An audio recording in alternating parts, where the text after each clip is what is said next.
Okay.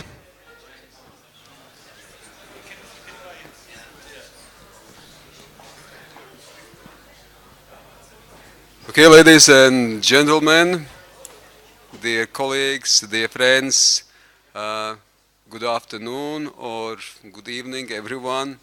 Uh, my name is Andris Sprūts. I am director of Latvian Institute of International Affairs. Can you hear me? No? It's not switched on? It is. I think it is. Should I speak just closer? Okay, so once more, good evening, everyone. Welcome. My name is Andris Sprūts. I am director of Latvian Institute of International Affairs and professor at Riga Dialogue University. And once more, it's a great pleasure to have you on a Friday evening to discuss. We have an interesting topic: Russia and the West beyond crisis management. Today we are pretty much living in a context of European Parliament elections. We are voting today, we are voting tomorrow. So of course this is a very important thing and I invite everyone to participate. But at the same time I invite everyone to participate also in our debate on where we move, what direction we move with the Western-Russian relationship. The European Parliament elections important, but they take place in the wider context. The challenges of the wider context also will be have to addressed by European Union countries, by Western countries and institutions. European Atlantic community has been dubbed as a like-minded, but now it seems that there is also a diversity within Euro-Atlantic community or within transatlantic community. We discussed also it today on what kind of strategic stability or crisis management we have, what instruments we have. At the end, we arrive that actually there is strategic instability and crisis mismanagement. So not very optimistic. I should immediately say that this event is a part of the wider debate, wider discussion on Western-Russian relationship. It's a Riga Dialogue process. We do it already for quite a number of years, and this is a part of the public event, but basically there are some more also detailed discussions among the group of experts and decision makers. But anyway, coming back to some of the a little bit pessimistic conclusions about strategic instability and crisis mismanagement, we also realize that it's largely because of proliferation of players, China, other players, non-state actors. So where do we come with this in terms of Western-Russian relations? Differences are huge, and one of the experts said that we should focus on not killing each other. Let's hope that it's not that far, that there are also some good sides, and some as well would add that Russia is now more predictable than United States. And even there might be a dream that at some moment Latvia can be a lobby of, for instance, Russia in a Brussels corridor. So there are different opinions, there's a spectrum of opinions, what we can have with our relations and where we move with our relations and what kind of instruments and tools we can also apply. And speaking of positive sides or positive signs, we can say that the visit of President of Estonia was at least some openings, that there is still some Baltic-Russian engagement as well. So there are angles, there is multifaceted nature of interaction. It takes place in a wider context. And I think we have excellent panel today to discuss, let us say, the wider context, but also go down to the business Russian-Western relations. So we have 4 distinguished speakers. We have a real balance of Western Russia, 2 from Russia, 2 from West. We have also, I think, perfect gender balance. We do our best to do it.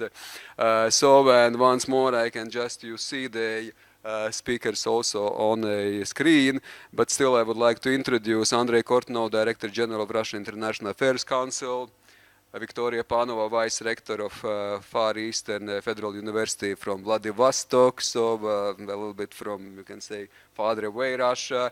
We have Céline Merange from France, from Institute for Strategic Research, and so European European Western part, if I may say so. And then we have Christian, who is a professor at Royal Military College of Canada, Queen's University, and also fellow at the NATO Defense College in Rome from Canada. So taking into account that we have Canadian troops here, I think it's important also to bring transatlantic perspective and to provide also how it looks from, let's say, Canadian perspective, especially taking into account that Canada has committed itself strongly here to the region. So let's open the debate. Andre, before I give the floor to Andre, of course, I also must say thanks to our supporters. There is a huge number of supporters, so it means also that there is a interest and stakeholders from different backgrounds with different also commitments. And I think we are very happy that this event, Riga Dialogue, and also this public event is a result of partnership. So, and of course, we are happy to sustain this partnership also in the future. Andre, now the floor is yours.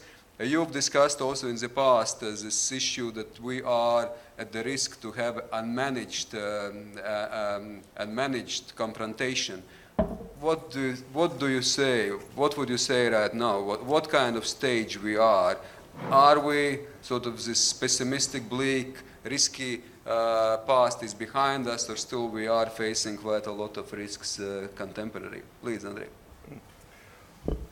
Thank you, Andres. So you'll give me about half an hour or 40 minutes, I guess, right? Well,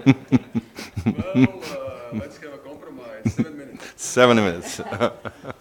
Okay, let me start with saying that, of course, all of us sitting here, and like you sitting in this room, we all have our biases. And it's hard to take a detached view on relations between Russia and the West. My bias, and I want to be very clear about that, I think that Russia is a European country. I do not understand what a Eurasian identity means. I think it is a mystic and basically not very comprehensible notion. Russia is a major European country with extended interests in Asia. And I think that even if you take Vladivostok, I know that many, if you take a Seoul telephone book, they place Vladivostok in Europe, not in Asia, though it is very close geographically to Seoul, Beijing, and other Asian capitals. So I think it is something that will not change. I think that the Asian pivot is important, but all of us are pivoting towards Asia. Latvia is pivoting towards Asia, the United States is pivoting towards Asia, or rather towards the Pacific, and Russia is not an exception. Whether this pivot is successful or not, it's yet to be seen, but definitely it cannot change the identity. You cannot construct an identity, you cannot say that we don't like you, that's why we will turn into Asians. It's not going to happen. That's my first point. My second point is that you mentioned pessimism about the relationship between Russia and the West. But let me challenge you a little bit here and to state the obvious that today Russia is more westernized than in any point in its history. It is much more westernized than it was 50 years ago, 30 years ago, and even 10 years ago. If you look at the level of contacts, if you put aside for a second these geopolitical, geostrategic contradictions, disputes, very bitter disagreements, you'll see that the Russian society is getting more and more Western. Look at the number of people who travel to Europe. Look at the number of Schengen visas that we get. We are number one in the world. And we will remain number one unless the confrontation goes much higher. The European Union remains the major trading partner of the Russian Federation. With all due respect, China is only on the second place. Although, as an individual country, definitely China is number one. Europe is a major source of resources, investments, corporate practices, and I don't think that it will change. let me say that definitely if you take the social dimension, if you take the humanitarian dimension, the West and Europe in particular remain a major center of gravity for Russians. And again, I don't think that it is likely to change anytime soon. So the problems that we have are mostly the problems that we have at the political level. And I think that it's fair to say that the roots of these problems are in a profound difference in how the Russian leadership and the leadership of Western countries, I would even say some Western countries, looks at the world. What is fair and what is not? What is legitimate and what is not? What is acceptable and what is not in the international relations? Where does the world go? What kind of the world order we would like to see? Is it right to quote the Game of Thrones that winter is coming? But those of you who saw the last season know that it's not a doom, you know. You can kill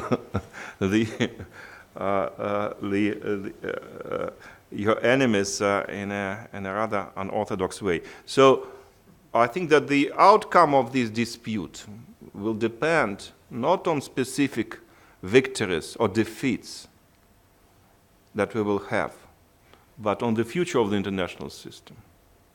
And this is important.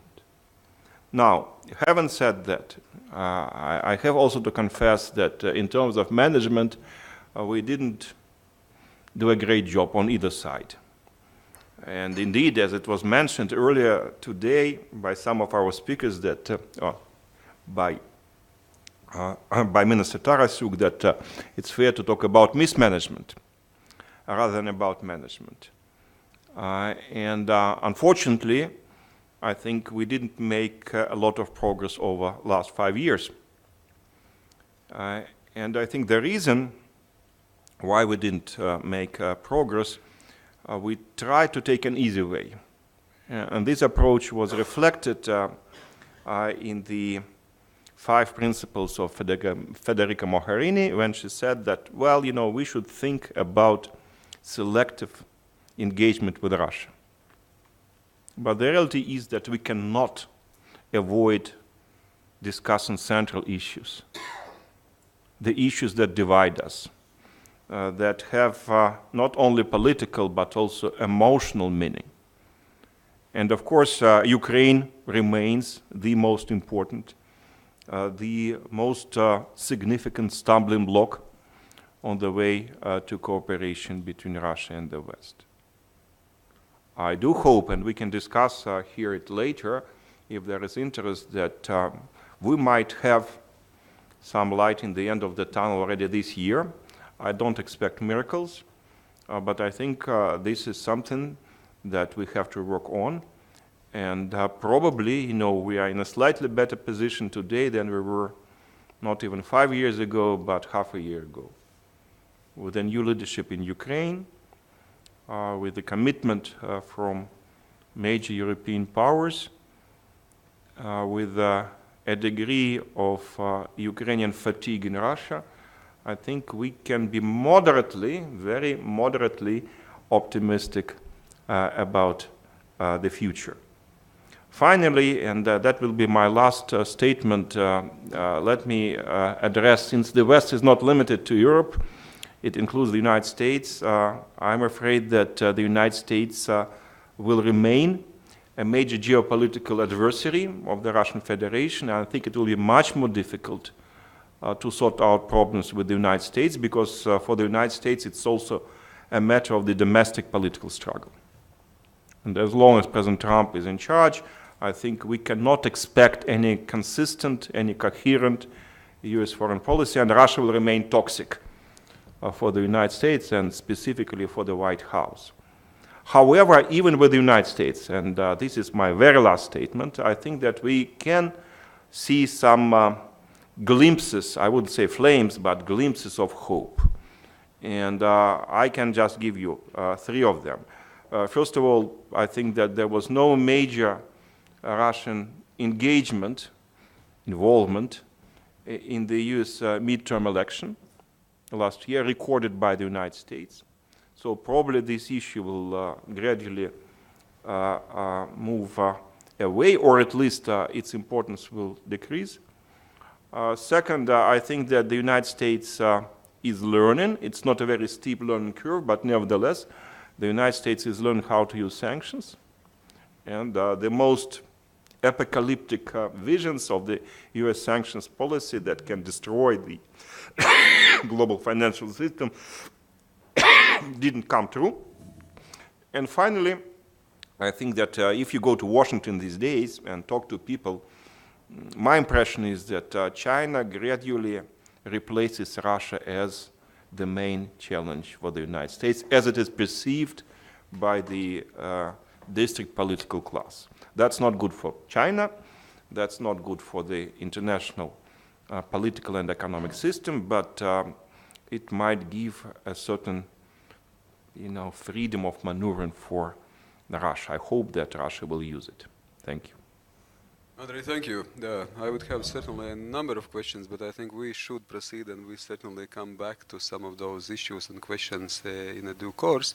Thank you for some hope, for the moderate optimism as you expressed it, because I think we need one, and certainly still we are neighbors, and I think for many things we need to find some management mode or modus operandi, how we deal, how we engage with each other.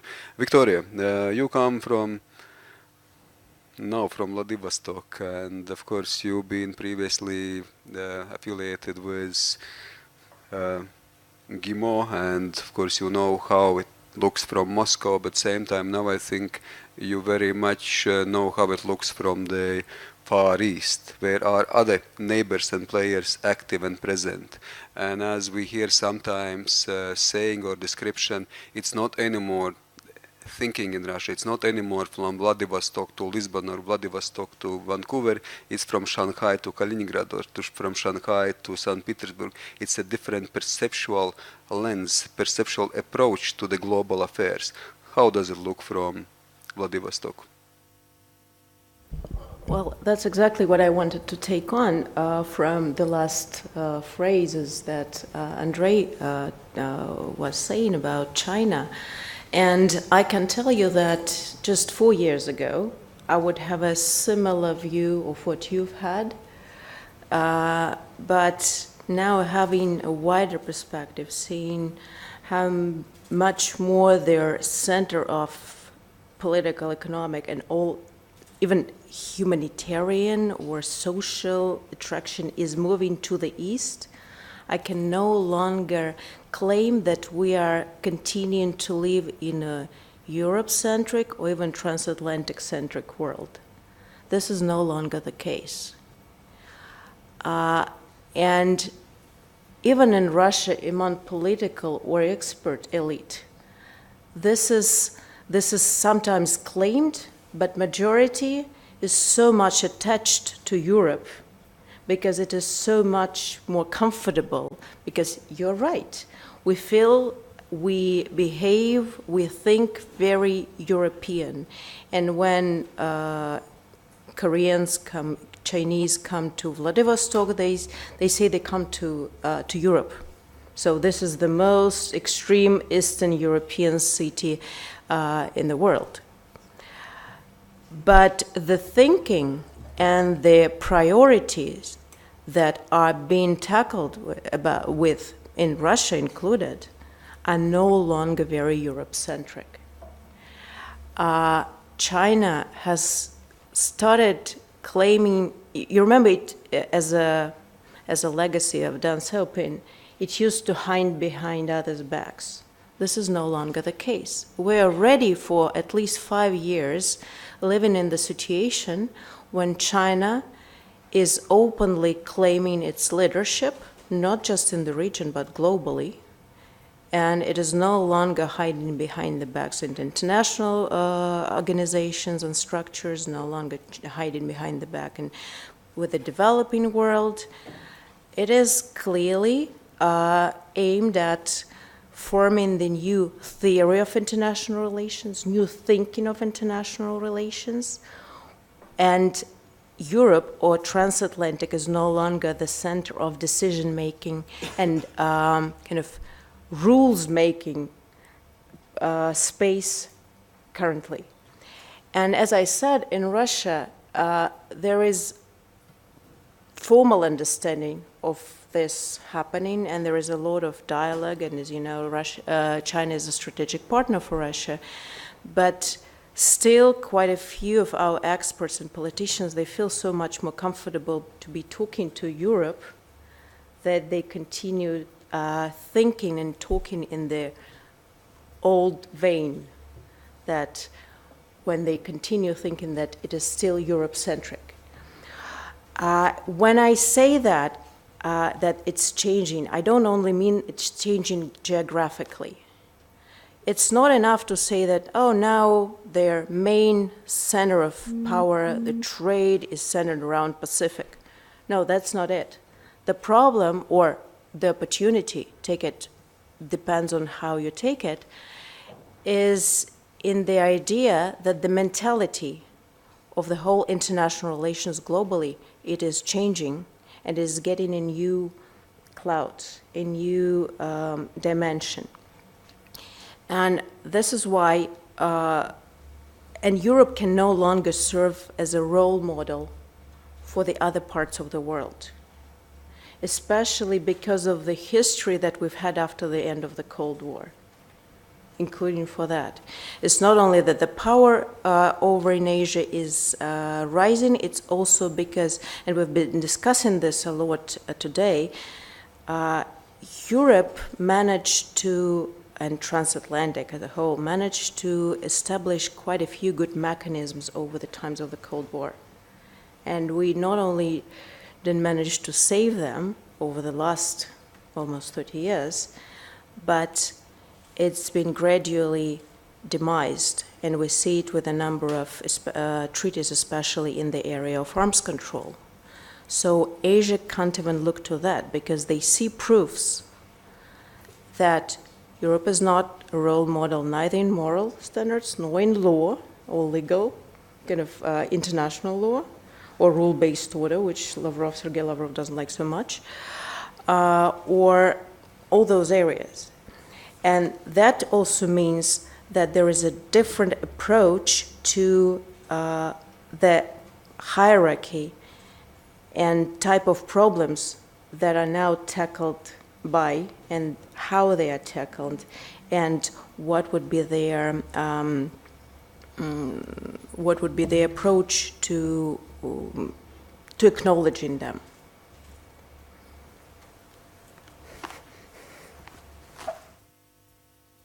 So it is Eurasian country.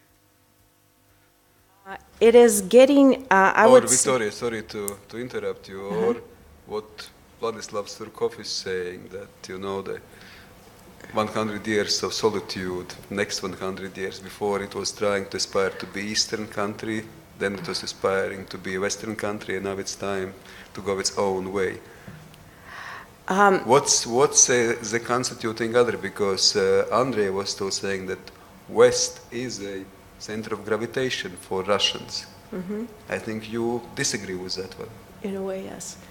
I would say that I would agree with Andrei that it's difficult to say that we're a Eurasian country. And when our official authorities are claiming that we're talking about Eurasian integration and this is how there should be Eurasian mentality, I don't see much understanding in their minds as well, or in the minds of either of the Russians. And Eurasianism is rather seen as a new Russia studies in the West, but not as a real eligible kind of the concept that has the right to exist, which is accepted on the same level. So this I agree. But Russia has changed, and this is probably one of the aspects, I would be provocative now, which is irritating so much our partners, opponents. It's changed its status very unnoticeable. So it suddenly came out as a global power as opposed to the regional power which everybody thought it is and will continue to be, and getting its space either as part of Europe or talking sometimes being part of Asia. And nowadays it came out as a global power, and probably this is the problem. Okay. I just one small qualification. I think that we should distinguish between a country's identity and a country's foreign policy and economic priorities. I think that in order to integrate into the Asian Pacific region, Russia has to demonstrate that it is different, that it is not just another Asian country, because if it turns into an Asian country, it will be clearly inferior to other Asian countries which are younger, which are bigger in terms of their demographic potential, which are more energetic, and which have other natural comparative advantages. Let me give you just one example. Nobody would question that Australia and New Zealand belong to the Asian Pacific region, economically, geopolitically, geographically. But no one would argue that these are two Asian countries, because the legacy, the identity, is rooted in the European culture, in the European history, in their legacy as former colonists of the United Kingdom, and so on and so forth. So in my opinion, even to become successful in Asia, or rather, I would argue it's rather Pacific than Asia, Russia has to maintain, and I would say to strengthen, its European identity. That's my take. Thank you. Thank you, Andrei. Celine, let's turn to you. So how does it look from France? Does it look like Obama was saying that Russia is not a global power, it's regional power, or still it is a more global power? And what is Macron's view? We discussed also a leadership issue, and it seems that Macron is trying to be one of the leaders of Europe and try to formulate also some vision for Europe. So how does it look from French perspective on the Western-Russian relations? Yeah. First of all, I cannot express myself on French foreign policy. This is the only limit. Yeah. But before, I would like to take the opportunity of the public discussion to thank the organizer, you, Andres, and the host country. I'm very pleased to attend the Riga Dialogue for the first time, and it seems to me that this yearly seminar is in itself an attempt to move beyond crisis management and to foster mutual understanding between Russia and the European countries belonging to the EU and to NATO, or partnering with them. So this kind of earnest dialogue is not so frequent nowadays, and I think that it should be encouraged, and I'm really pleased to be here. Well, in my comment, I would like to focus on one of the main, if not the main, bones of contention, that is Ukraine. And I'll be a bit blunt and maybe more practical. I don't see how the EU could renew relations with Russia and move beyond crisis management as long as the war in Ukraine is ongoing. And despite its disappearance from media spotlights, as you all know, the conflict is far from being frozen. Heavy weapon fire happen on a daily basis in the Donbass. Just to give you an example, over 40,000 ceasefire violation occurred in the months before the first round of the presidential elections in Ukraine, according to the OSCE. As you all know too, the death toll months, between 12,000 and 13,000 people were killed in Ukraine, both civilians and soldiers. Many more were severely injured. A lot of people, around 1.7 or 1.8 million people, are displaced. 2 million people, mostly elderly people, currently live in areas where danger is everywhere, not only in the air with shelling, but also in the soil with chemical contamination and on the ground with landmines. And there is also, of course, a huge humanitarian crisis. People on both sides on the contact line, not only on the government side, but also on the other side, live in dire poverty. According to many humanitarian organizations, that they often don't have enough to eat.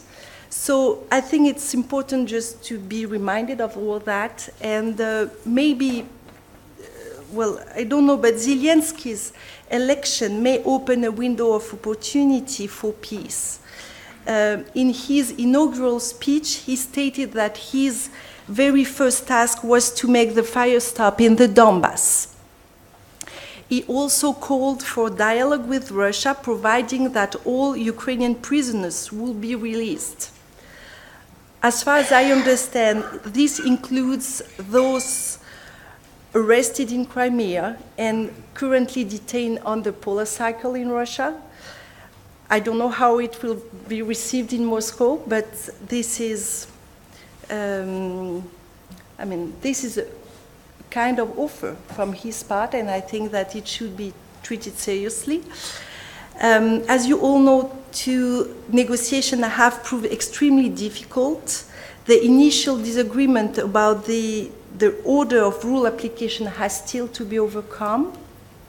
4 years later, I think that in Kiev, this agreement, the Minsk II agreements, are seen from the very beginning as a very bad deal, as a deal that is detrimental to national interest. So the situation is it's tense on the ground and looks hopeless if you consider the negotiation process. To overcome this negotiation deadlock, French and German diplomats emphasize security and humanitarian issues.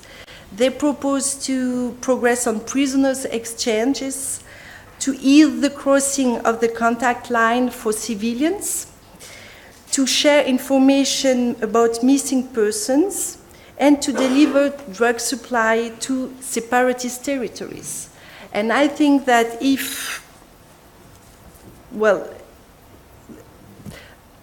what I would like to underline is that there is really a need to focus on civilians living on both sides of the contact line, and not only on military action. And if both sides made an effort to achieve such a result, it could make a difference.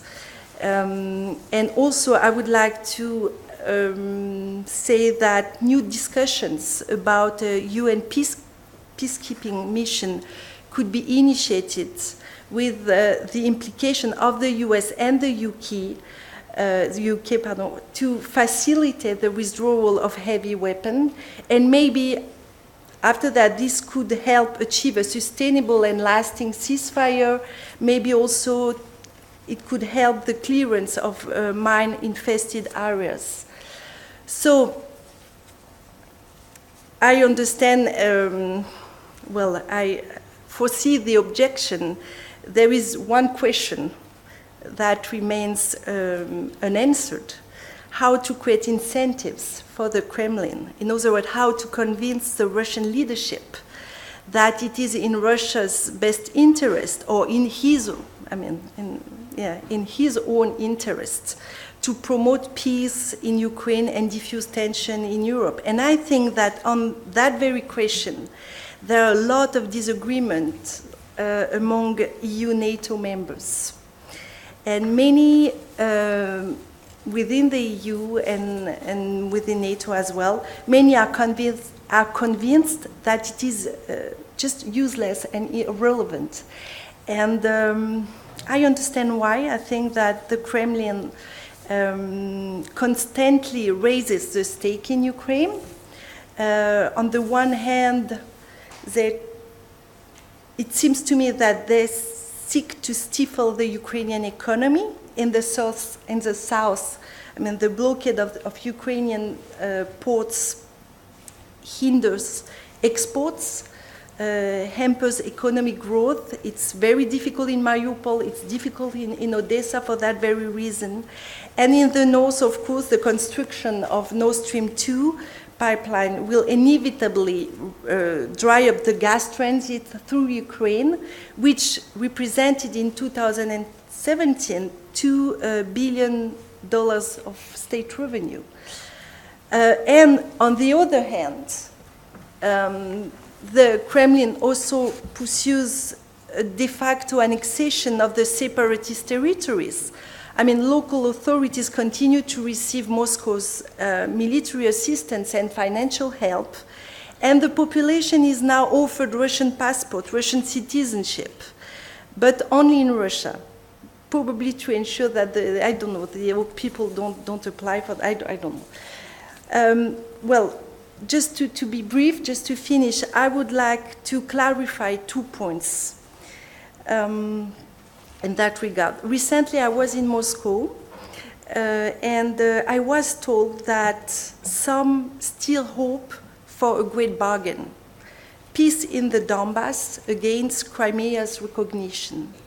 And I just would like to say that, in my view, this will never happen. France never recognized the annexation of the Baltic states by the Soviet Union. And I think it will be exactly the same for Crimea. And I also would like to clarify another point. A lot of people in Russia insist on the necessity to have a broad discussion on European security, architecture, or ecosystem, I don't know how to. And of course, this architecture already exists, and I agree with that.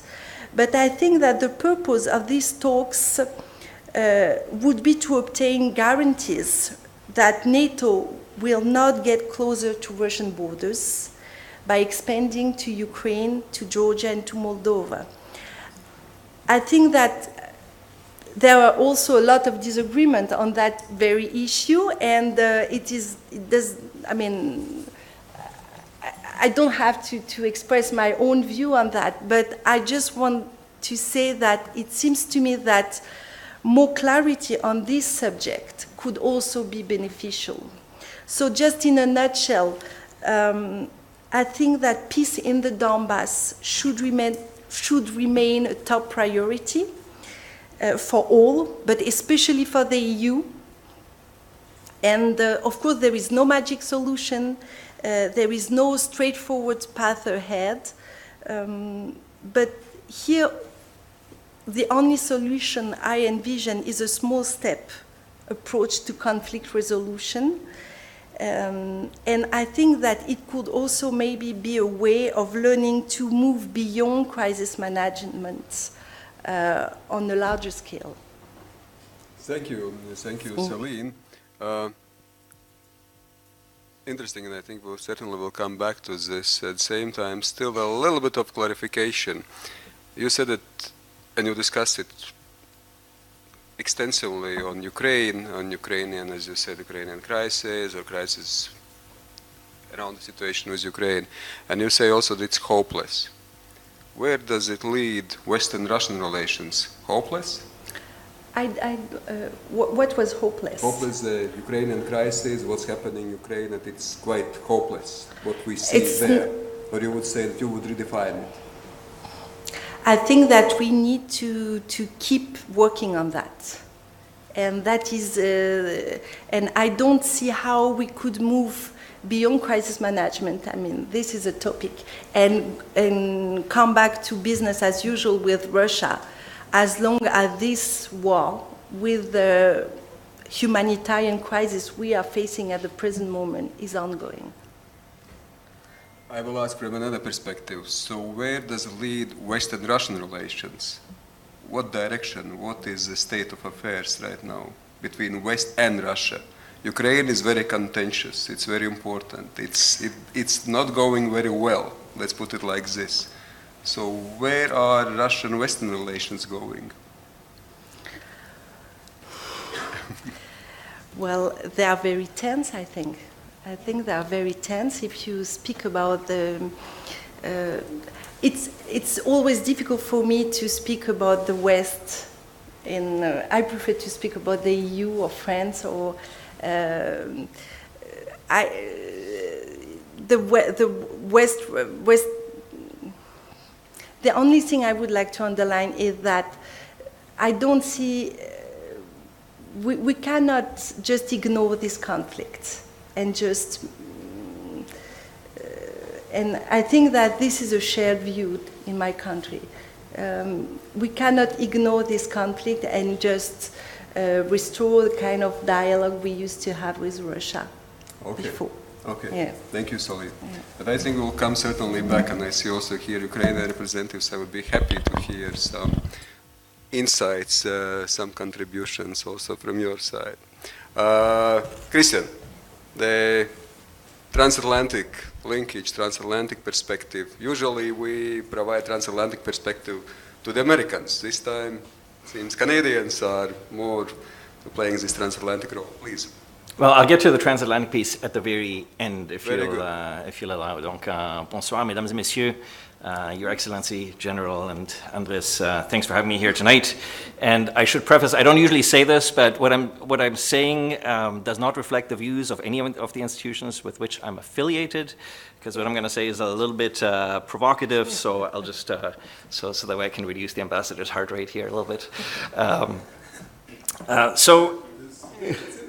Russians are so open, and they are pushing, and it's like, not squeeze out anything of our Western colleagues. Please, please. So look, so if you read Aristotle's Posterior Analytics, the first 3 pages, you come across a concept called infinite regress. And the premise of infinite regress is we all have to start with assumptions about the world. And I think how we engage with Russia very much hinges on the assumption that we make about Russia. And I think my friend Alexander Lenoshka makes the point, there's 2 different assumptions we can make. We can see Russia as fundamentally predatory, or we can see Russia as fundamentally vulnerable and as a victim. The problem is, based on the Russian discourse and engagement, we don't know which one of the 2 it is. And so I would fault probably the West for putting all the emphasis on Russia as a predator, as opposed to possibly Russia as being vulnerable and acting out of that position, out of vulnerability. The problem, of course, is because we don't know which of the 2 it is, we need to engage with Russia as if it was out of a position of sort of a weak set of cards, a weak hand that Russia is trying to do its best to play, while being prepared for the possibility that it may well be predatory. And so you'll see how this sort of plays into my remarks. So if you listen to much of sort of the Russian discourse, not here tonight, I think we've had a wonderful engagement with my Russian colleagues, the best engagement I've had in years on the Russian topic. So it's been absolutely fantastic. But if you look at sort of the historical determinism and the rather selective historical sort of reductionism that we often get out of Russian discourse, one of the things that we get out of it is sort of this fundamental mistrust of the liberal international order that we've built since the end of World War II, of the political, the economic, and the human rights part of that international order. Where Russia feels, I think, fundamentally that order certainly no longer serves its interests. And I'll get to why in a moment. But it means that Russia has a fundamental mistrust of engaging in multilateral institutions, and so it resorts to a classic sort of realist paradigm. And that realist paradigm basically comes down to that Russia only thinks that countries are sovereign if they can basically assert their interests by force. And so I think from a Russian perspective, there's only about half a dozen countries in the world that are really sovereign. But that's why NATO is such an irritant, and the EU to a lesser degree, because it's inherently a way to project power, but it's also an interest aggregator and it's an interest multiplier. So it means Russia can't throw around its weight with smaller countries that are members of NATO the way it does sort of elsewhere sort of in the neighborhood. We also get from Russia this construction, this cultural construction of I think, Europe and the West sort of as the opposite. And this is why the Eurasian conversation was really interesting, because, of course, President Putin has very much been pushing that Eurasian identity, and he's also been pushing that there's actually a separate DNA associated with that identity. That makes me personally, and the separate sort of gene, and that personally makes me very nervous as sort of a conversation. So if you look at how he refers to himself and his experience in St. Petersburg and some of the elites in Moscow today. And so you get sort of this feindbild that becomes key to Russia being able to act as a sovereign. And so you get a couple of pathologies out of that. And one is, I think, the pathology of invasion. The other is a pathology about inherent sort of political and economic instability. And of course, if you talk to Russians, I think, if you've lost your savings twice in a matter of a decade, and that under the premise of liberalism and democracy being the best thing that sort of the world has brought for you, you might become a little skeptical about sort of what the West has to offer, and you might say, you're going to opt for stability. And I think that has been why I think also in Russia, people have supported the system that President Putin has set up, because it has provided some sense of stability. Now that of course comes, I think, this is also why the regime is allergic against any sort of regime change. Of course, there's a self-preservation sense of the regime, but I think there's also a sense of Russians that they will opt for stability over regime change. Now that comes at sort of considerable expense if you're going to take that particular view of the world. So Canada and Russia, Canada has a slightly larger GDP, but on a per capita basis, Canada's is about four times as big as Russia's, but Russia spends a little over 4 times as much as Canada on defense. So that means inherently you have a revenue problem, and you need to keep this particular policy going. So what do you need then? You need an energy strategy, because if most of what you have to sell is oil, gas, and weapons, you need to make sure that you keep selling those, and you keep selling those at the best conceivable price. And so while we like talking about Latvia and Russia when I'm here, and as much as I like being here, I think what's happening here on the northern flank of NATO is mainly a sideshow to what is sort of happening in the Middle East. And you can see here in terms of connectivity, these are, just as an example, the undersea communication cables that run through the Mediterranean. It'll become evident in a moment why this is so important. These are the shipping lines and shipping straits and travel corridors. And you can paint a nice little triangle between the Strait of Hormuz, the Gulf of Aden, and sort of the Suez Canal. And of course, this is sort of much of sort of the oil and energy shipping in the world happens today. And what I think much of or at least some of what Syria is about today, is about a competition of a country, of Iran, trying to get to the Mediterranean so it can export its energy to Europe in a more efficient and a more effective way, because 75% of the energy from the Middle East currently goes towards Asia. This is, of course, fundamentally not in Russia's interest, because it would undermine the importance of the energy relationship that Russia has with Europe, and it would also undermine the overall price that Russia can get for its particular goods.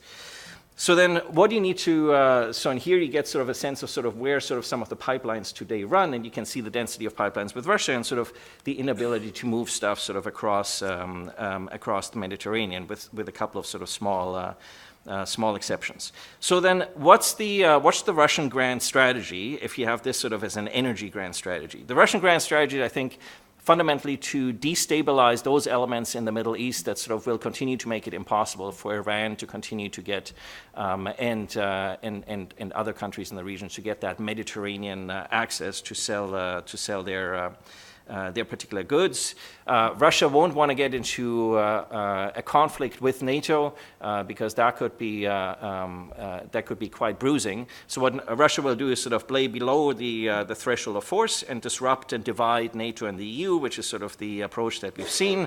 And what Russia is doing, it's accumulating a bunch of pawns that it can trade in sort of an international game of negotiations. And so that's, I think, what Syria, Venezuela, Georgia, Azerbaijan, Moldova is about. This is sort of a broader sort of, it's part of a broader negotiation that Russia knows it will one day need to get engaged with. Now, what's the EU and NATO's response to that? Pretty incoherent, I would say. If you look at the EU and you look at the NATO missions, in particular in the Mediterranean, it's mainly driven sort of by tactical priorities, and that's of course not surprising because we have a fundamental divergence of interests that gives sort of rise to a pretty incoherent overall strategy to the region. But there's also no authority and no legitimacy in terms of an EU genuine defense approach to the region. So the EU effectively outsources the defense component to NATO. And so that then makes it reliance on the transatlantic relationship as sort of the force multiplier for outsourcing the defense issues. What this incoherence in terms of sort of in particular the strategy with regards to the Mediterranean leads to is a suboptimal allocation of resources, a misallocation of resources, and a diffusion and a broad sort of diversion of resources in the way that they could be allocated and spent much more systematically. And of course, Russia is happy with that because that means NATO and the EU can sort of spend resources in order to contain Russian ambitions more systematically. The incoherence of sort of the European neighborhood policy is sort of just one example of how Europe tries, but sort of, I think, fundamentally fails, especially when it comes to the southern flank. So what are the transatlantic dimension, in particular from a Canadian perspective? It's reasonably straightforward. That the most important strategic relationship Canada has with the United States, the second most important strategic relationship is with Europe. So anything that undermines harmony, prosperity, unity of Europe is fundamentally not in Canada's interests. And so this is why Canada is quite happy to sign up for the sort of mission here on the northern flank. Sort of we know how to do deterrence and we know how to do containment. That's sort of something we have reasonable experience with. But of course, the real show, as you could see, is on the southern flank. And so there's two separate challenges on the southern flank. One is sort of the challenge in the Middle East. The other is the challenge in the Maghreb, North Africa, Sahel. And so there's on the one hand sort of then the Russia-Iran sort of competition in the Middle East. There's the regional instability that generates. There's the challenge that we get from violent extremism, and in particular, rise of non-state actors. And so this massively complicates your problem because as opposed to sort of NATO-Russia or state-to-state relationship that we have here, you now have to have a 2x2 matrix. You have to engage with states and non-state actors, and you have to do prevention and you have to do preemption. And so we don't know how to do that particularly well. And the US has basically said that, look, that particular region of the world, the southern flank, does not present an existential threat to the United States per se. This is why the United States doesn't really engage other than with ISR assets and sort of on a very limited containment basis, with the exception of the containment strategy that the Trump administration is pursuing with regards to Iran, as opposed to the dialogue that Obama is pursuing. But that's sort of a side point to what I'm trying to make here. So I think what we're going to get is Russia continuing to try to leverage, and this was sort of the point of this map, positioning itself to be able to divide and disrupt NATO and the EU at every opportunity that it can, and in all the domains that we can think of, everywhere from the Arctic right through to the Mediterranean, so that the EU and NATO can sort of fashion coherent assets and fashion a coherent sort of strategy overall. And so I think what that then leads us is, so we get from Russia sort of the propaganda, the subversion, and to some extent the sabotage, but we don't get an engagement in terms of the use of force. And so the conclusion I think that I want to leave you with is that if we think in terms of the title of the panel, Russia and the West Beyond Crisis Management, that the missing sort of component here, in particular from a Latvian perspective, is a genuine EU capacity to engage in crisis management and to forge a coherent sort of sum of all the interests in Europe with regards to engaging, in particular on the southern flank, so that we can actually have a coherent sort of grand strategy as to what our broader engagement, not just with Russia, but also with the Middle East, with North Africa, and with sort of the competition between Iran and Saudi Arabia ultimately needs to look like. Thank you, Christian. Thank you, and I think that I can conclude at the moment at least that there is diversity of views on the Russian side, and there is diversity of views also on the Western side, so which is, I think, very promising in many ways. But Victoria, you wanted to add some points, please. Yeah, I know people want to ask questions, so it will be very fast, but I could not react. So you started with the phrase that whether you should look at Russia as a predator or as a victim. No, neither of those. This is just, as Canada, as France, as Latvia, is a sovereign country with a sovereign interest of its own, especially in the area of security, which are very legitimate and have to be attended to. We're talking about security architecture where we can turn to Europe, that it already exists. I thought I would probably I wasn't clear enough. That's what I meant, that we didn't succeed in demonstrating to the rest of the world that we are able not to build new dividing lines, but as a opposite to that, have common developments. You remember when the Soviet Union just was kind of ceased to exist, there was this initiative of the OSCE as a center of security for Europe, which never happened. Instead, we have NATO enlargement and new dividing lines. Next point, very fast, would be on there. We're now living in the world of fourth industrial revolution, which brings, first of all, new technologies to their, both to the peaceful means, but also to their, to military area.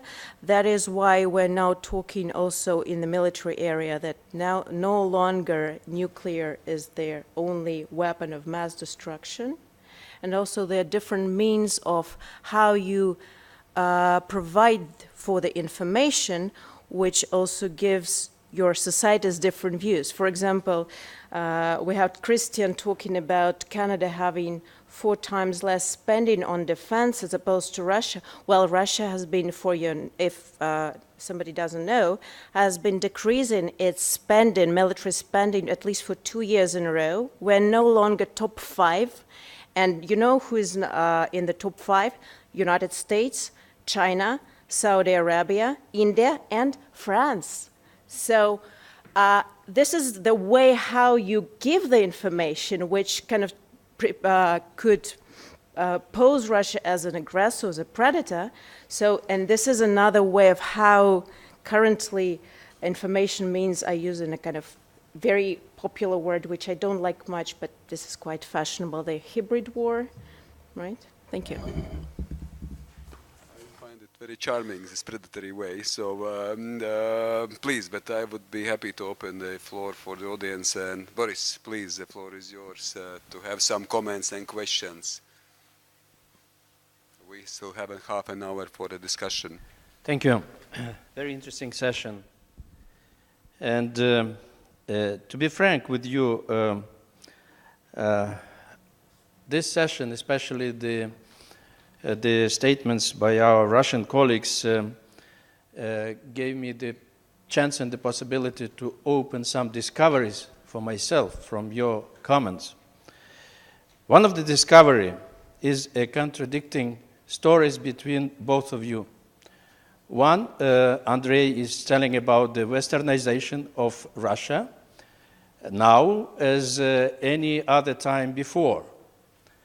And Victoria is saying about Europe is not a role model anymore.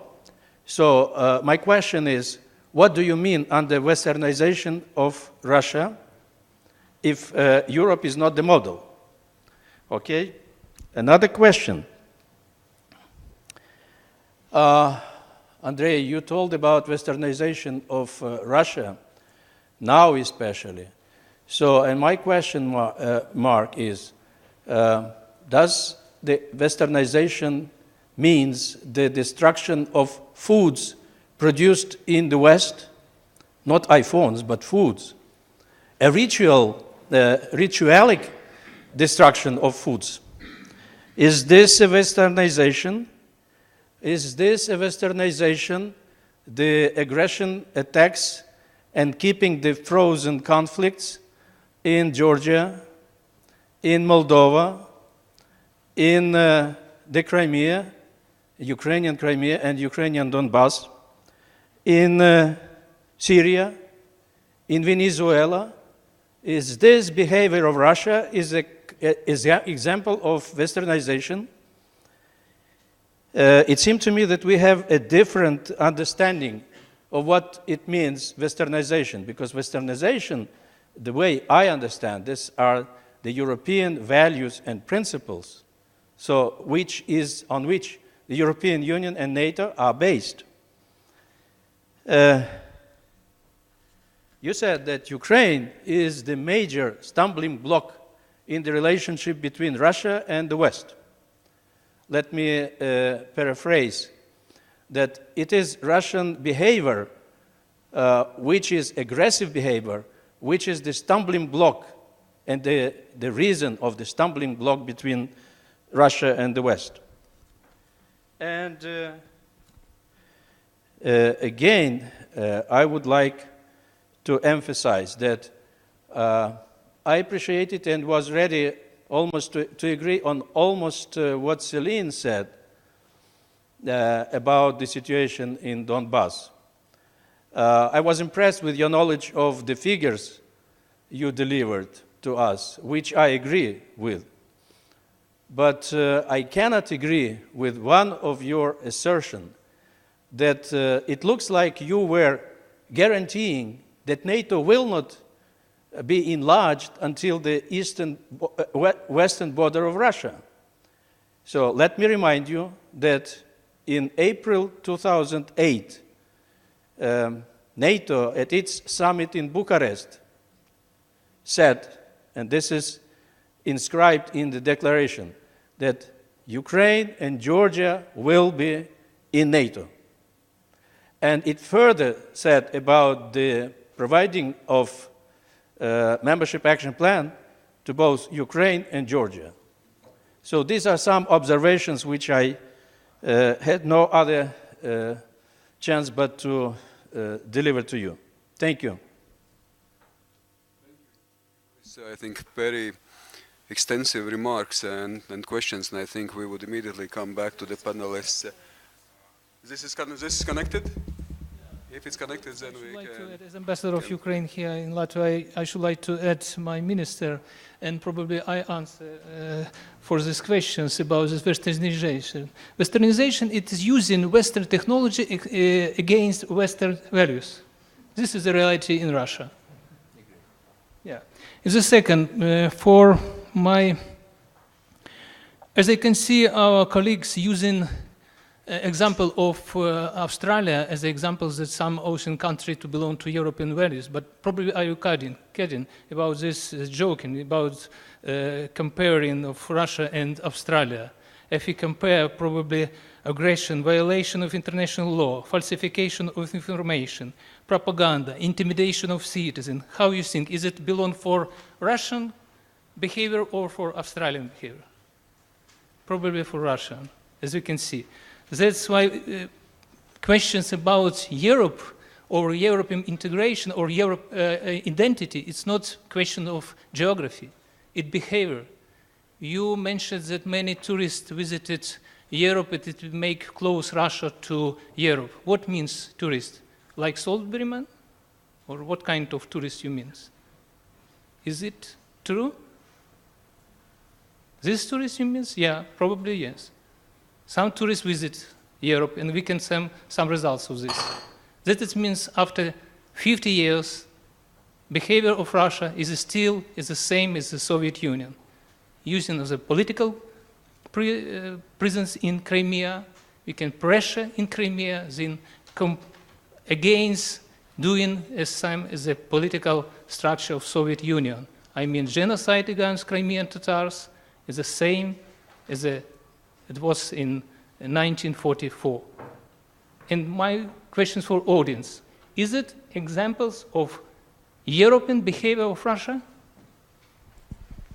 Thank you. So I think we have quite a harsh criticism, and I guess we should come back for some reactions immediately. So please, Andrei, Victoria. It's a question to me, but the ambassador was so kind that he replaced me in responding to the question.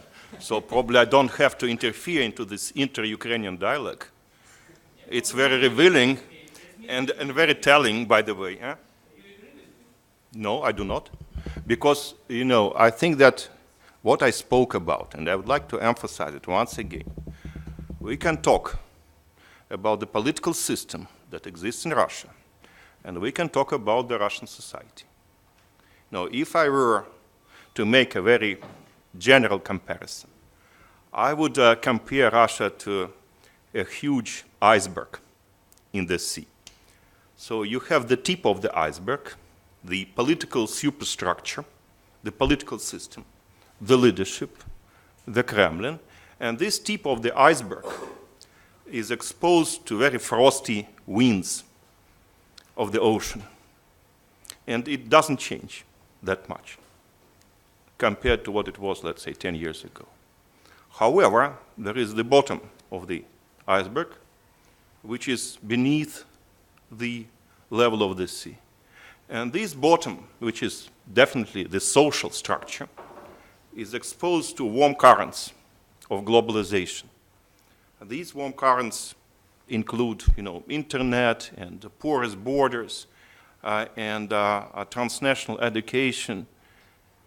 And we see that this bottom of the iceberg develops along very different lines compared to the political superstructure. The problem that I see here is that if the bottom melts, then the center of gravity is shifting. And then, the whole structure will have to flip-flop. How to do it in a benign way, how to avoid hard landing? It's a question. But you, in my view, should keep in mind this difference. Like the United States, you have President Trump, and you have the American society, and I think it would be an oversimplification to state that it's the same, because Trump takes certain positions, the United States is no longer a Western country. I don't want to start a discussion, though I could start a discussion about the position of Crimean Tatars, and I think that with all due respect, it's a gross over-exaggeration to compare the current position of the Crimean Tatar population with the deportation of 1944. I think it is simply factually wrong, and it doesn't mean that there are no problems. There are problems, definitely. We cannot deny them. But I think that if we get down to the Ukrainian issue, my concern, and here I'd like to respond to what Celine has said, and I feel very sad about that. I think that the current momentum of the Russia-West confrontation has become so powerful that it is no longer only about Ukraine. And if we imagine that tomorrow somehow a miracle happens and the Ukrainian issue is off the table, will it really, let's say, resolve the problems between Russia and the United States? I doubt it. I doubt it. And what it means for the Russian leadership, whether you like it or not, it means that it is disincentivized to do something in Donbass.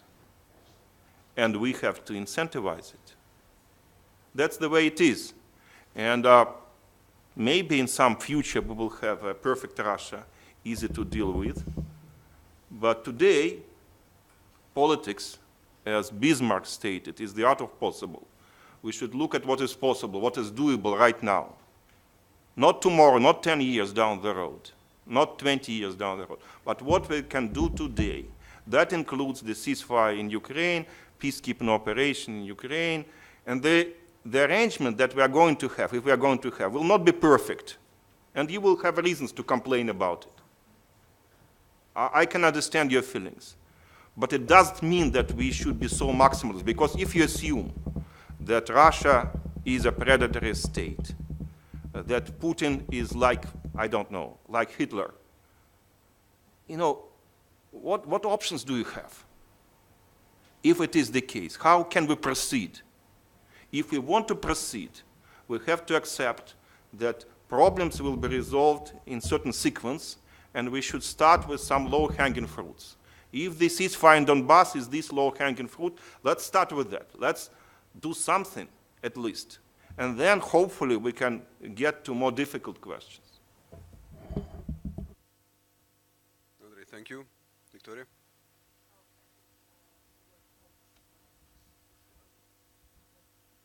Comprehensive, and I would say that we are witnessing today there, you know, first of all, we understand your pain, your positions, but each country has its own, I'm not saying now interest, but understanding of how things are evolving. Yes, and as you were saying, there is no perfect solution, no perfect situation nowadays. But I'm not big, I don't have big knowledge about particularly Ukrainian issue, but I can tell you for sure, and I want to stress it again, probably the problem is that Europe is no longer their entity or the set of countries which can dictate. So there is only possible to go on with a dialogue if there is no such an approach that you're a predator, you have to do this, this, and that. You have to, there was already such a kind of an attempt on the part of Russia, how many, more than 25 years ago, to be very open. It didn't work. It worked to their, to make more problems for the whole security structure. So there has to be understanding on all sides, because they're not both sides, they're all sides, many sides, that all of the sides are legitimate, they are all equal, and they all have to take into account each other's security concerns and each other's psychology as well. So this is probably general. Okay, thank you. So please, let's have some other questions. Yes, and please introduce yourself. Thank you. It seems to me that the security and the global liberal, Hamid Lajavardi. It seems that the security, the Bretton Woods agreement that was formed after World War II is crumbling. And it seems that it's being replaced more and more by what is the national interest. It's also being supplemented by some of the upcoming global crises, such as climate change, which has very vast implications. So I'm going to make a comment, and I'd like your reaction. Given the global challenges that the world is facing, given the fact that the security architecture of the world is no longer in place, at least it's crumbling, my sense is that there is no beyond crisis over the short to intermediate term. It seems to me that we're headed for one crisis after another, whether it's in food or potable water or agreement amongst countries. It just seems like all the interests are coming at a certain point in time where it really doesn't allow the type of architecture that we had after World War II. Your comments, please. Okay, thank you. Please,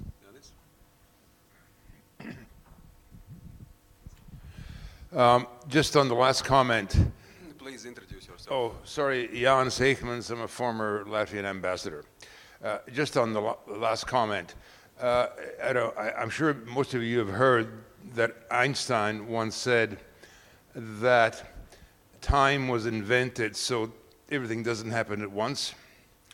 I think our previous commenter said everything is happening at once. Well, that's what Einstein said, and I think there's some truth to that. No, I think I may be out of turn here, but I'll ask the question anyway, and that is Russia and the West, and there was some mention of China. It seems to me that we don't have a duality, we have a triangle going on. And the question is, as I understand it, at least from the things that I read, is that Russia and China are getting very close. They're becoming, if not allies with an international agreement, then simply becoming very friendly. But the comment, the sort of conclusion that people make about that relationship is that Russia will be number two in that relationship. They'll be the junior partner. And then the question is, China is also, shall we say, on the move, wanting to be at least equal to the United States, if nothing else. And as you know, there is the whole issue about the Belt and Road Initiative that takes Chinese goods right up to, well, England, Spain, etc., and all the infrastructure that's being built along the way. And as I understand it, the Eurasian Economic Union is participating in this Belt and Road Initiative. And initially, Russia thought this was maybe not going the right way, but apparently it has made some arrangements with China that's fine. But China is also sinking its roots into Europe. And going back to our Canadian colleague, that the Chinese are pretty well taken over the port of Piraeus.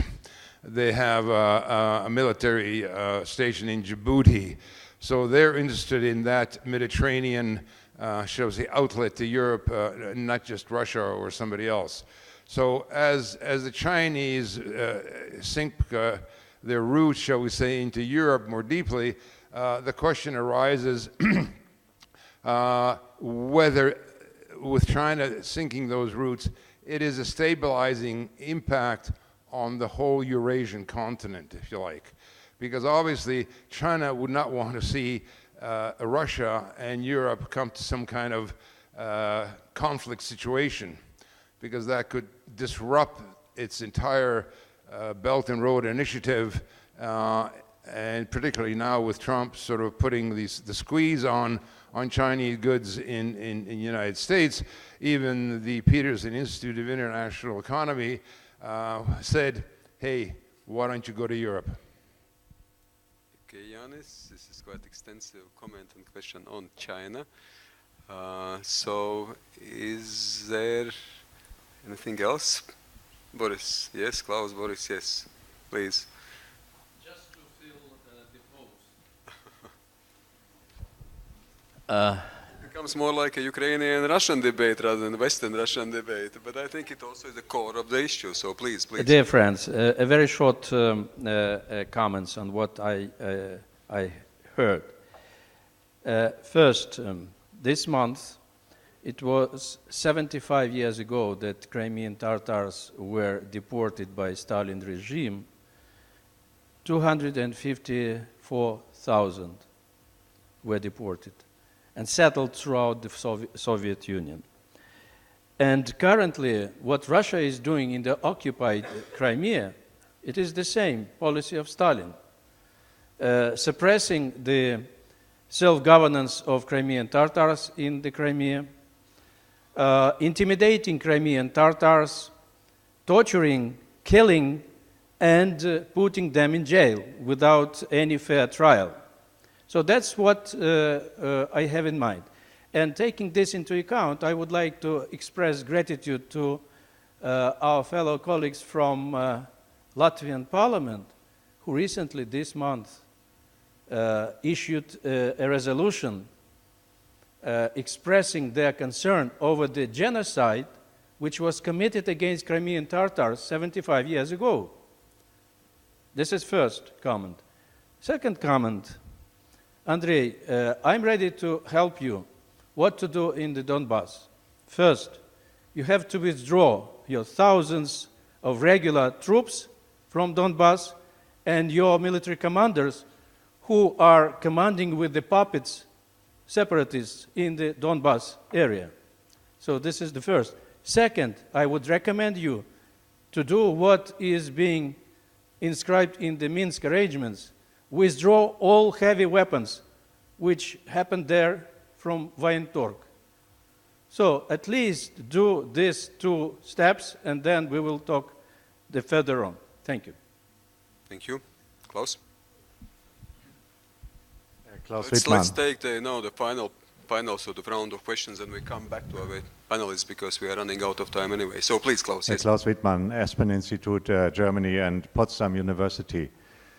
First, I agree with Andrei Kortunov that Russia is a European state. And I feel, as a friend of Russia, particularly also of the culture, and in Germany, I sometimes have to defend myself against the almost automatic reproach to be Russophobe when I just criticize Putin's policies.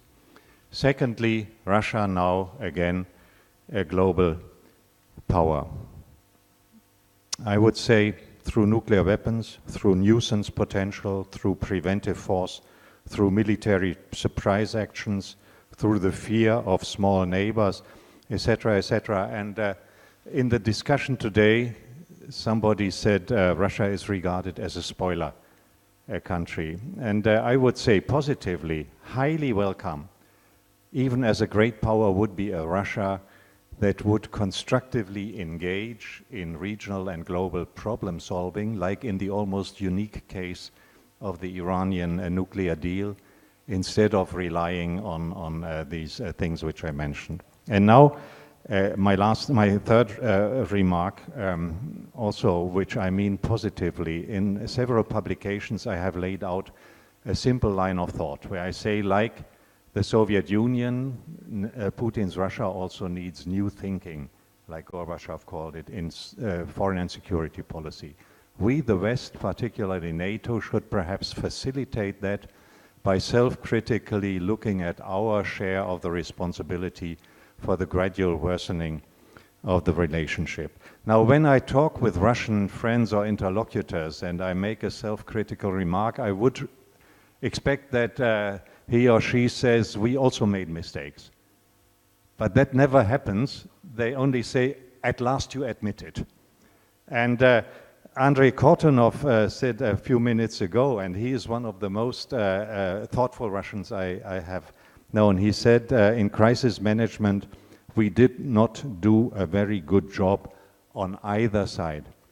That is unusual. From, let's say, Minister Lavrov, Karaganov, many others, I only hear the perpetual list of reproaches to the West and to NATO where we are at fault. I will not now ask you to spell out where Russia made mistakes, but I want to say this is much more constructive than the eternal blame game, that we do some soul searching on both sides and come to better conclusions. Thank you. Thank you. And I can see that there was one and there is still another one. So I think with this we would conclude as well. Thank you very much. My name is Vladimir Bagdaros. I'm studying international relations.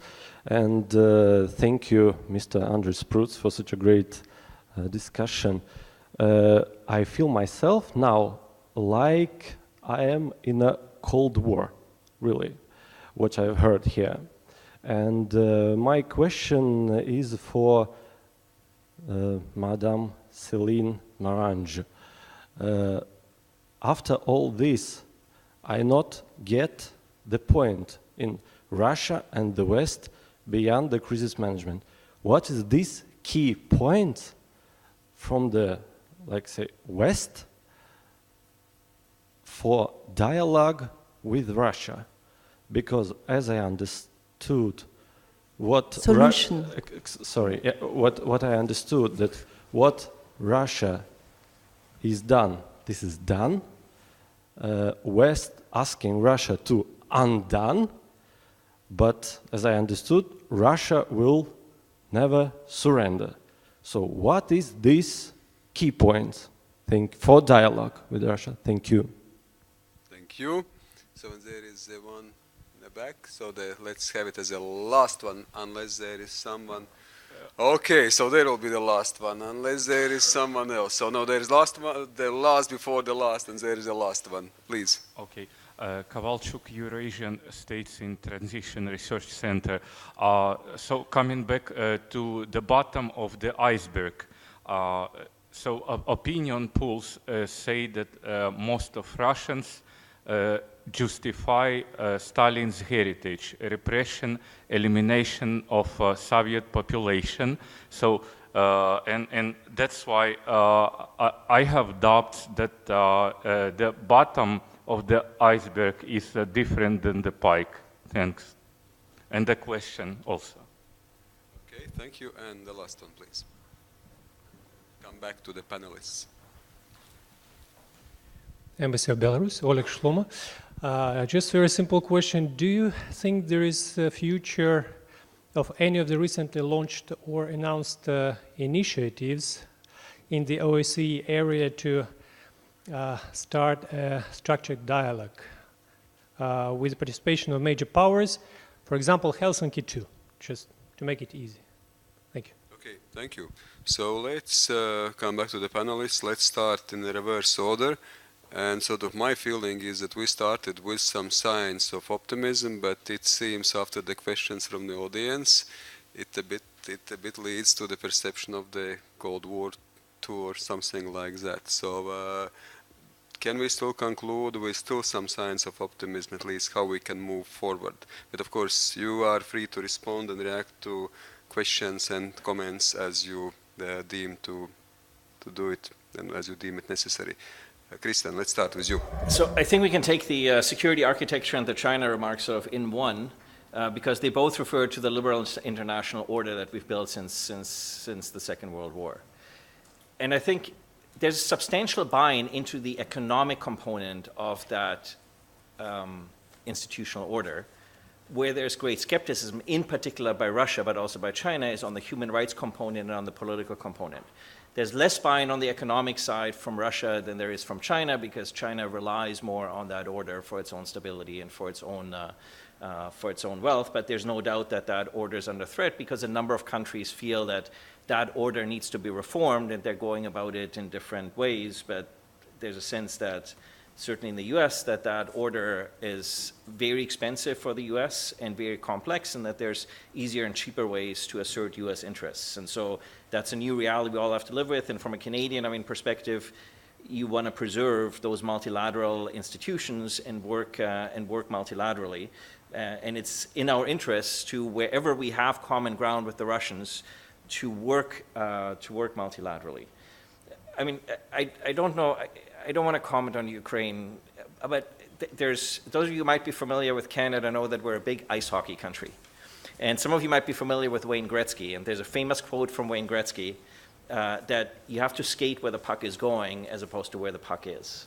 And I think there's a lot of conversation about where the puck is, and I think if we're in the security business, we actually have to look forward rather than look to the past. And I think General Whitman's point about Russia as a European state, and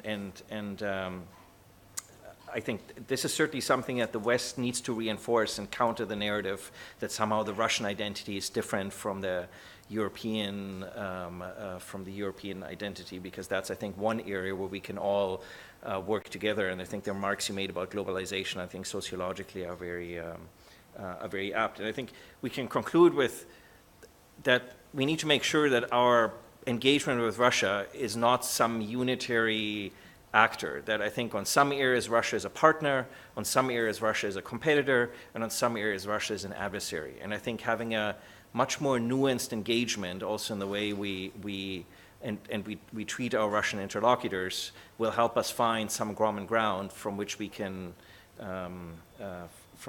work together. And I think from the Western side, I would say that the more we rely, the worse we are at conflict management within the multilateral institutions that we have, and the more we outsource it to NATO because we can't get it done in other institutions, we're going to get a defense response, because that's what NATO does. And if we get a defense response from NATO, then we're also going to get a defense reaction from Russia. And so that's why sort of my plea for actually building and working through other types of institutions. Thank you. Yeah, thank you for your question. I think that there is no other solution than having a dialogue. I mean, I'm not a proponent of escalation. I understand that we need to reinforce our deterrence and to be more, and our cohesion as well. But there is a need for dialogue, especially because the problems and the disagreements are so acute. So this is, yeah. And I also think that we need to keep in mind that the Russian leadership does not necessarily represent all Russians, and that there are a lot of Russians who are very disappointed with what is happening in Russia. Maybe it's not reflecting in polls, but I don't think that people just honestly respond on this. when there is a poll. And I would like to give you an example. Yesterday I read on Facebook, I read the comment by Andrei Zubov. Maybe you know him. He is a famous historian in Russia. He was an assistant to Solzhenitsyn. He was also a professor at MGIMO, and when after Crimea was annexed, he denounced the annexation of Crimea and he lost his job. He was fired for that. And he said that, he wrote a post and said that everyone was, all his friends in Russia were just shocked by the results of the Ukrainian election, and there were this kind of таинственная зависть. How would you say that? And kind of envy, yeah, and they understand. And I think that they are just now realizing how much the propaganda machine was powerful 5 years ago. So we need to keep in mind all that as well. So just to sum up, I think that we should focus on concrete issues instead of blaming each other and calling names. I understand that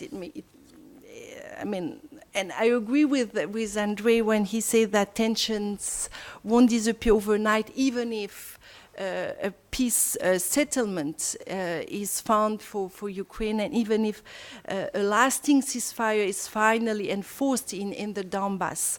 But it would help diffuse tension in Europe for sure, and it will help also rebuild trust step by step. And I don't see other solution. If you have other solution, please. Okay, feel welcome to share them. Thank you so much. So, Victoria? I'll probably start very fast with your question. I remember slightly over 10 years ago when there was this, somebody already remembered it, a Medvedev initiative on the common European security. There was a number of, quite a huge number of discussions held with the participation of European and Russian experts on the track 2, track 1.5, and I was part of those as well. And I remember very well, there was, we had official discussions, then we went for coffee break, and we were discussing frankly, and one of the guys, would not be naming those people, said, well, you know what, yes, it sounds too nice, this initiative, but this is why we'll be talking about it, but we'll have to talk it to death, because it doesn't really kind of... So the problem, I think, we can move forward only if there is no intention from either side to talk good intentions to death. We have to start understanding that there is too low of a threshold for military conflict today. We already had this earlier, that there's too much of possible flaring points, and Europe is not probably their biggest one. We have some on the eastern part, we have some on the southern part, and this brings us to your question that we certainly have to start talking more pragmatically about real issues that could kill, apart from lower threshold for using the nukes on the part of the Americans, right? That could kill the whole of humanity, be it water shortage, be it climate change, be it other problems that we have. And in this case, and there are a number of UN and other formats which we have to use and which are still kind of, unfortunately, rather inefficient. With their OBOR initiative and Chinese factor, yes, I would agree there is a quite a close relationship between Russia and China. They're about, from now I think there are about 6 different ways that routes that China is thinking of in order put forward its OBOR initiative. Some of it go through Russia, and that is why it's kind of integrated into the Eurasian Economic Union. With your suggestion that it could be serving as a stabilizing factor, in general, yes, but there are some certain problems that countries experience, the ones that have those investments and that infrastructure projects. So there are two sides of the medal to it that have to be also taken into account. Thank you. Thank you, Victoria and Andrei. And also, sort of, I would kindly ask to try to answer the last question on Helsinki 2 process, because it is more, in a sense, specific as well. So, please. Let me start with a more general statement, which this discussion led me to. Max Weber, when he wrote about ethics, he singled out two types of ethics: the ethics of principle and the ethics of responsibility. And the ethics of principle suggests that you stand up against what you consider to be bad, inappropriate, unfair. And you don't care, basically, about what happens. You just defend your positions. And this is something which a private citizen, if he or she is an honest citizen, should do. But the ethics of responsibility is the ability to take into consideration long-term, short-term repercussions and consequences of your decisions. And this is something that a statesman should have, assuming that we live in not so perfect world. It implies compromises. It implies concessions. It implies understanding that sometimes you have to wait for a long time to get what you want. Angela Merkel, I recall meeting her at the Munich Security Conference when she stated, we had to wait for 40 years to see the wall going down. So I think that this second element of ethics is as important as the first one, especially for state leaders. Especially if we are thinking long-term about how to get Russia back. Now, in terms of sociology and Stalin, people like Stalin for a variety of reasons. For some of them, Stalin is a symbol of fight against corruption. For some of them, Stalin is a symbol of social justice. So I wouldn't really rely too much on this single data. What I have in mind, and I think this is more important than public attitudes towards one specific political leader, is that Russia is a post-modern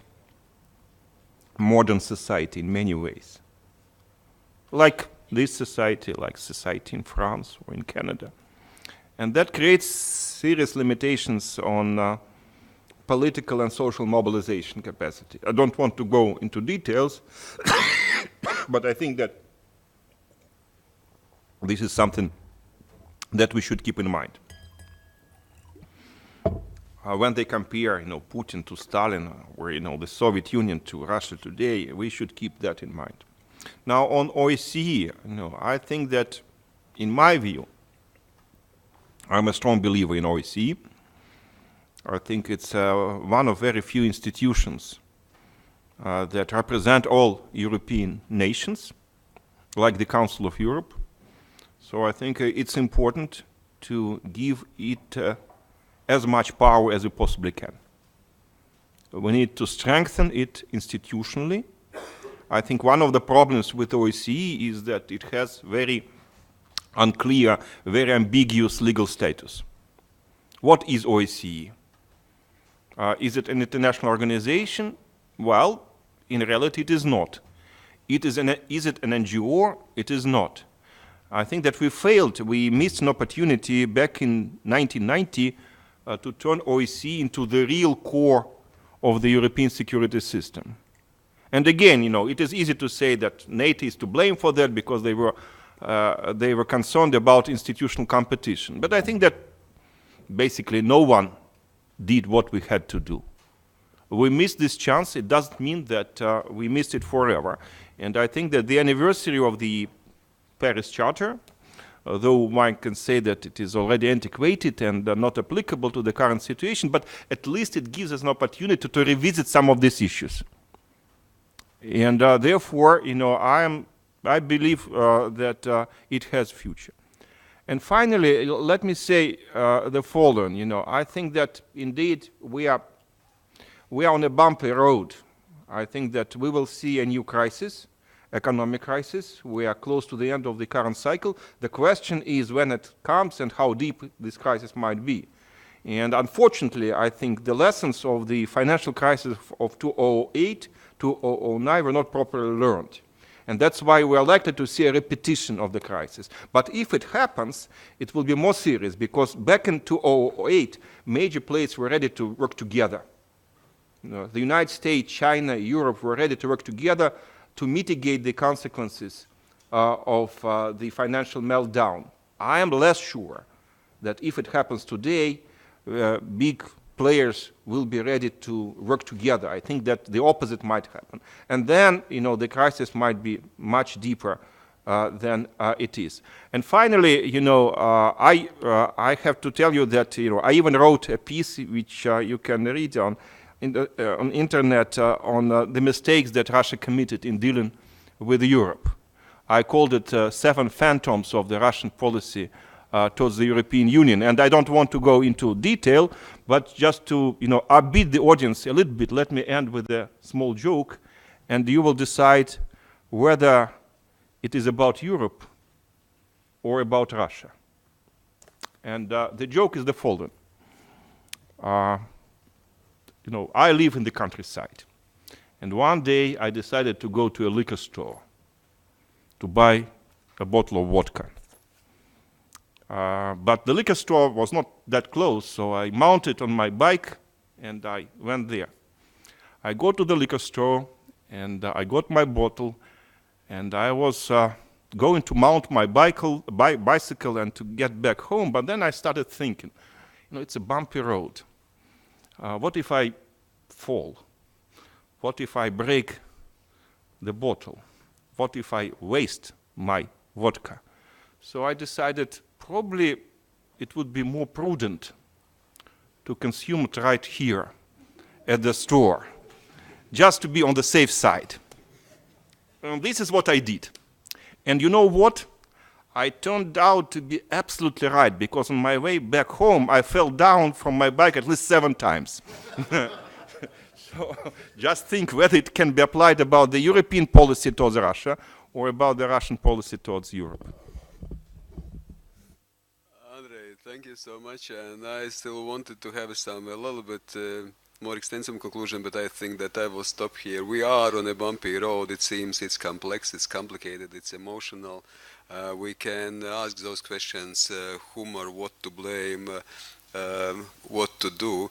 I think there is a wide spectrum. You can draw your own conclusions. I think we provided different perspectives here, even from, let us say, Russia itself, from Western community itself, within the audience. And I think this is also the advantage and the positive side of the theme and the subject. That of course there is a lot to discuss. We are neighbors. We need to interact and engage with each other, even though it's sometimes quite complicated and difficult.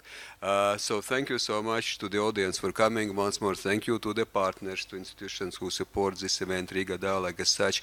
But last but not least, of course, thank you to the audience for having quite a tough eventually engagement. And also thank you to the, as I already mentioned, to the audience for engaging and asking those tough questions, because this is part of the picture. Thank you.